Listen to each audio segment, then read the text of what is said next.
राजकीय वर्तुळात चर्चेचा केंद्रबिंदू ठरलेले डबल महाराष्ट्र केसरी आणि शिवसेना उद्धव बाळासाहेब ठाकरे पक्षाचे बडे नेते चंद्रहार पाटील यांच्या पक्षप्रवेशावरून चांगलीच राजकीय खळबळ माजली आहे। विशेष म्हणजे त्यांच्या पक्षप्रवेशाची घोषणा थेट सत्ताधारी शिंदे गटातील सामाजिक न्याय मंत्री संजय शिरसाट यांनी मोठ्या धडक्यात केली होती।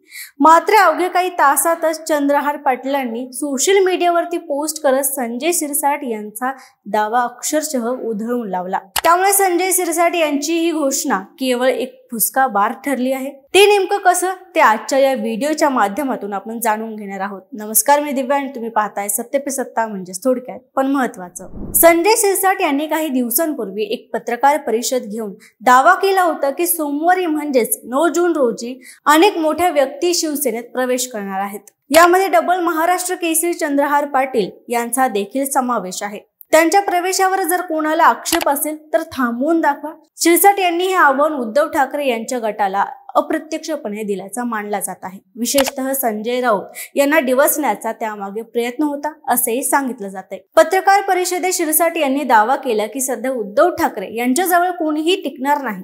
अनेक नेते आणि कार्यकर्ते शिंदे गटाच्या संपर्कात आहेत। त्यांनी यापूर्वी चंद्रहार पाटलांच्या संपर्कात आणि भेटीगाठीचा दाखला देत त्यांच्या पक्षप्रवेशाचे संकेतही दिले होते। संजय शिरसाट यांच्या या आव्हानात्मक घोषणेनंतर काही वेळातच चंद्रहार पाटलांनी एक फेसबुक पोस्ट शेअर करत सगळ्या चर्चा आणि दाव्यांवर पूर्णविराम दिला। त्यांनी आपल्या पोस्टमध्ये लिहिले, माझ्या पक्षप्रवेशाबाबत अनेक चर्चा सुरू आहेत, मात्र मी अद्याप कोणताही निर्णय घेतलेला नाही।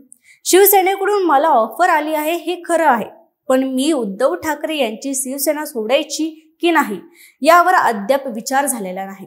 मी सध्या बाहेरगावी असून माझ्या कार्यकर्त्यांशी आणि सहकाऱ्यांशी चर्चा करूनच पुढील निर्णय घेणार आहे। या पोस्टने संजय शिरसाट यांच्या सगळा राजकीय खेळ कोसळून पडल्यासारखी स्थिती निर्माण झाली। एकीकडे त्यांनी जोशात आणि आवेशात पत्रकार परिषद घेऊन पक्षप्रवेश जाहीर केला, त्यालाच थेट संबंधित नेत्याने दुजोरा नाकारल्यामुळे शिरसाट यांचं राजकीय विश्लेषण अयशस्वी ठरलं आहे। सांगली जिल्ह्यातील राजकारणात चंद्रहार पाटील हे एक वजनदार नाव मानलं जातं। त्यांनी नुकतंच भावळणी येथे उद्योग मंत्री उदय सामंत यांचा चांदीची गदा देऊन सत्कार केला होता। याच कार्यक्रमात त्यांनी शिंदे गटाचे समर्थन केल्याचे संकेत मिळाले होते। तसेच याआधी त्यांनी उपमुख्यमंत्री एकनाथ शिंदे यांची आणि खासदार श्रीकांत शिंदे यांचीही भेट घेतली होती। यामुळे त्यांच्या संभाव्य पक्षप्रवेशाची चर्चा रंगली होती। शिवसेनेतून फुटून शिंदे गटाची स्थापना झाल्यानंतर अनेक ठिकाणी उद्धव ठाकरे यांच्या गटातील बडे नेते आणि कार्यकर्ते शिंदे गटात सामील झाले आहेत। त्यामुळे चंद्रहार पाटील यांचाही हा प्रवेश निश्चित मानला जात होता। मात्र त्यांनी स्वतः स्पष्ट भूमिका न घेता सध्या वेट अँड वॉचची भूमिका घेतल्याचं समोर आलं आहे। संजय शिरसाट हे सध्या शिंदे गटाचे प्रमुख प्रवक्ते मानले जातात। त्यांच्या बोलण्याचा अंदाज नेहमीच आक्रमक राहिलेला आहे। मात्र यावेळी त्यांनी जो आत्मविश्वास दाखवत चंद्रहार पाटलांच्या पक्षप्रवेशाची तारीखच जाहीर केली, तीच त्यांच्या अडचणीचे कारण बनली।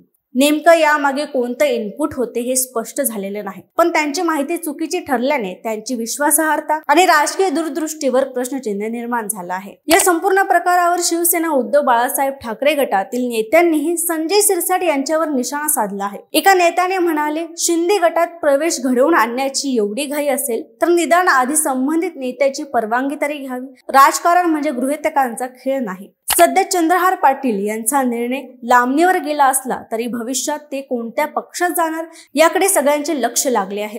जर ते शिंदे गटात गेले तर ते त्या गटासाठी मोठं बळ ठरू शकतात, पण जर त्यांनी उद्धव ठाकरे यांच्या गटातच राहण्याचा निर्णय घेतला तर शिंदे गटाला जोरदार झटका बसू शकतो। या घटनेने एक गोष्ट स्पष्ट झाली, राजकारणात निर्णय झाल्याशिवाय घोषणा करणं धोकादायक ठरू शकतं आणि हेच धाडसी उदाहरण संजय शिरसाट यांचं यावेळी बनलं आहे।